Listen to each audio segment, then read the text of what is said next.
Hey guys, Clyde here live at the Leechburg Lights workshop. We're doing some things on the computer here, and one of the questions I got from David through a Facebook message, and later I give him a call on the phone.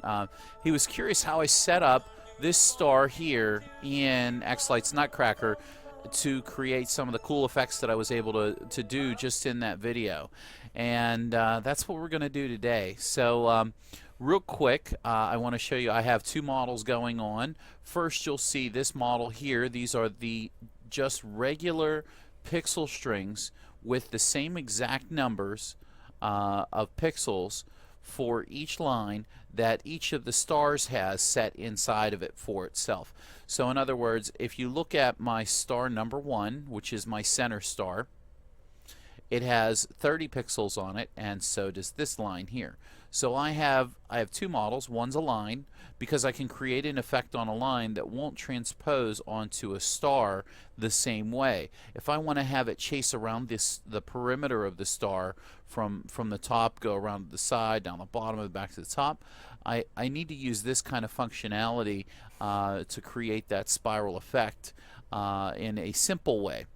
Now, on the other hand, if I want to create like layered effects, like the bars effect to go over top of this, I can do it with this going up and down, but it'll give it a different appearance. So I always like to use two different models to create the cool effects.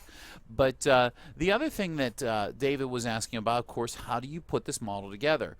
And as you have already guessed, I've just created a model of one star using the model help tab here, and we'll go into that. We'll go into models, and we're just going to view star number 1, and we'll just look at it, modify. It'll show what I did.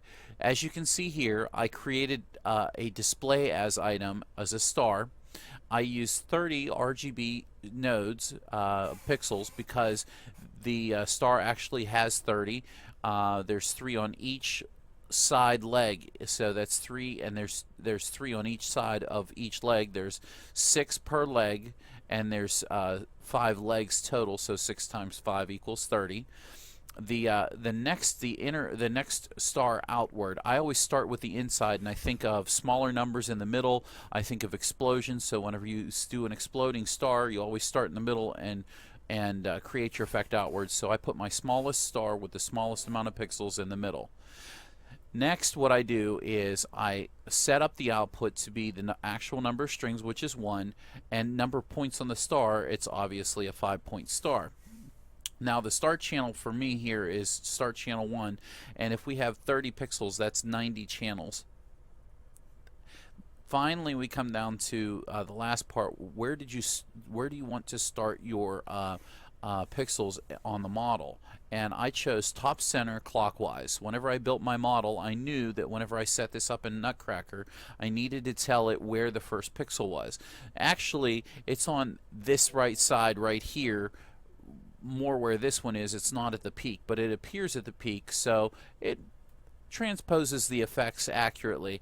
And since I created every single star in the exact same manner and build it congruently, all of the effects will work the same way over top of all of them, creating the same look, versus even though this only has 30 pixels versus the outer star having 70 pixels. So with my first star created, all I did was I went in and I copied the star, and I came in and I erased this and called this star 2, and I'm going to put a letter A here because I already have star 2 made. And instead of starting at channel 1, I'm just going to change to channel 91 because that's where the next star would start. So 91, and now we don't have 30 pixels in here, we have 40 pixels in this next star.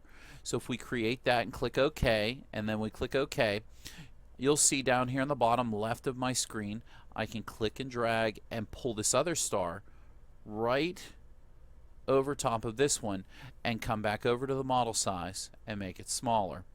And this is all I did to create my entire star from the ground up, was just go through and use the copy function. So went into models. I'll do it again for you one more time, and we'll go to model 2A. We're going to create a copy.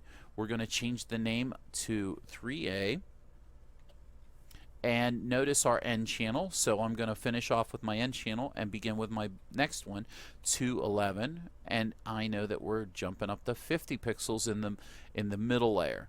I know that this is all going to stay the same. It's going to be part of my display, which means that it will display out here whenever I click OK. And here it is. Click and drag, center it as good as you can. You can always move it, and then we'll make it smaller. Pretty simple. There really isn't much to it, and you can do this with any model that you might have. So now, before we go and we take off from this screen, what I want to do is I want to do something a little bit different. I did create some models here. I'm actually going to go in and I'm going to, let's delete a model here, and let's get rid of one of those sets of stars. Now, what we're going to do is we're going to do a little bit different way of setting up the model for the star. And how we're going to do that is we're going to go and we're going to create a new model. Let's call this Clyde's Pixel Peak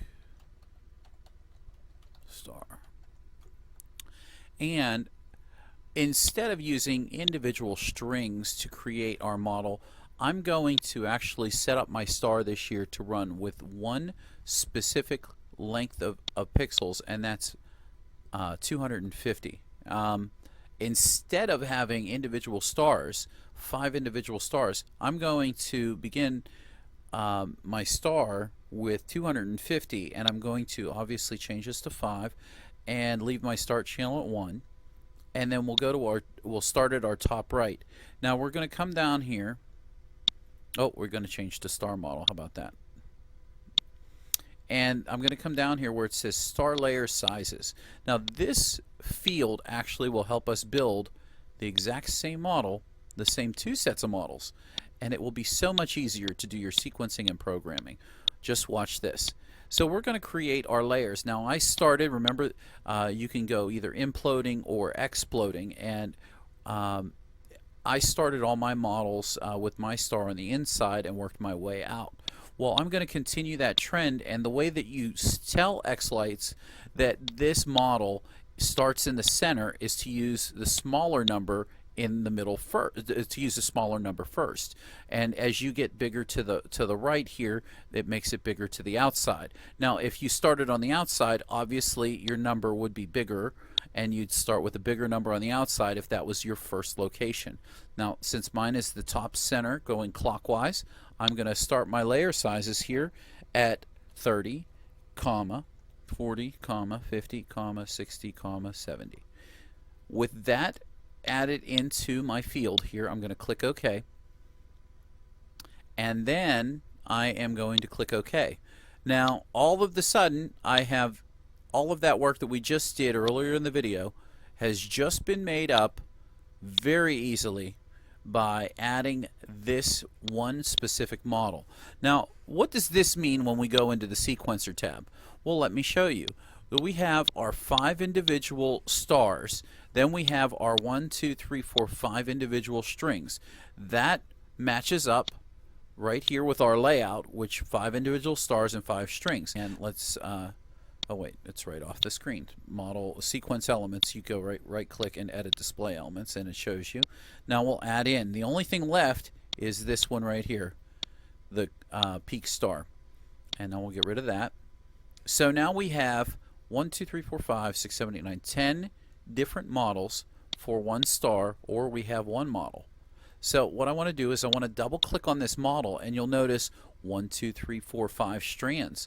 So now using the concentric star model, I have just completely gotten rid of all of this separateness and put it into one compact group of pixels. Now if we go down to the strand line, we have, let's open this up. We know we have 30 on this one. That's what we made the first time. But if we double click on here in the concentric model, it made the same 30. Okay, so let's now begin to render some effects and see how this works all together. First, let's go with bars. That's the best one for use when we're trying to render effects. And let's do some let's change the effects by, let's change the cycle, slow it down a little bit so you can see it. So we've got, let's see, we have green and red. Let's just go with green and red. It might be a little hard to see this, so I'll make this a little bigger. So you can see here we have green and red, and I can bring over the model preview. You can see one star doing the green and red. Now if I copy this and I paste this among all of those individual stars over those individual models, and then if we click on them, that'll kind of that'll render the effect on everyone. And we're using this model on the left hand side. You can see that by we're viewing the individual model, this model here. Now they all look the same. The only difference is the number of pixels that are being rendered in it. But we can do the exact same thing if we slide over here and we go to the peak star and we paste it. So now we've created one single effect into one prop versus 5 separate props with 5 separate effects. So you can start to see the benefit to having using the concentric star model. Now, what about the single strand model? Well, the single strand model, originally I liked using this. I'll go ahead and get rid of that. I originally liked using this so I could chase from left to right using the chase function. So we'll do that. We'll go with chase, and you can see that goes very well. You can see per the string that's chasing left to right. And let's slow it down a bit so it's not so zippy. And let's make it a little bit bigger, a nice thick chase. There we go. And we could have 2 chases. Yeah, that'll do. Let's make it smaller so that we can see it. See, there we go. And so now we have our individual string going, and we can copy and we can paste that and render it by clicking on them, or you hit the render button. Either one will work. You can see how it's rendering the effects in this clockwise pattern just by going from left to right. So the effect is being rendered on the string differently. Now here's what's nice. Let's go over here. Let's get rid of all of that and let's open this up, because now you have the exact same ability without having to go through all of that. We can just put bars on one model. It goes up and down. We can open it up and we can scroll over and we can create the exact same effect with the single strand chase, and we can do it on one or we can do it on all of them. It is by far much easier to create the effects on this concentric star because of the versatility of pretty much having 2 models in two models in one, pretty much, basically. So I hope this is helpful, guys. Let me know what you think. Drop me a line here at Leechburg Lights, www.leechburglights.com. That's the website. You can get in touch with me through my Gmail account, which is leechburglights@gmail.com, and you can also get a hold of me through my Facebook page, which is facebook.com/Leechburg Lights. Alright guys, I hope this helps you. I hope you enjoyed the video. Let me know what you think. Take care and have a good one.